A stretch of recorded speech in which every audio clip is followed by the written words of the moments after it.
Hi, today let's make simple and tasty red chutney which goes very well with idli, dosa and any kind of dosas or appams, anything of that sort. In a blender, you need to add in garlic, then goes in onion, tamarind and some grated coconut.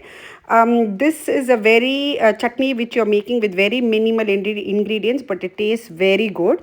Then you need to add in badge chilies or dry red chilies and then add in salt, a little bit of water and blend it into a smooth chutney texture or consistency and keep it aside.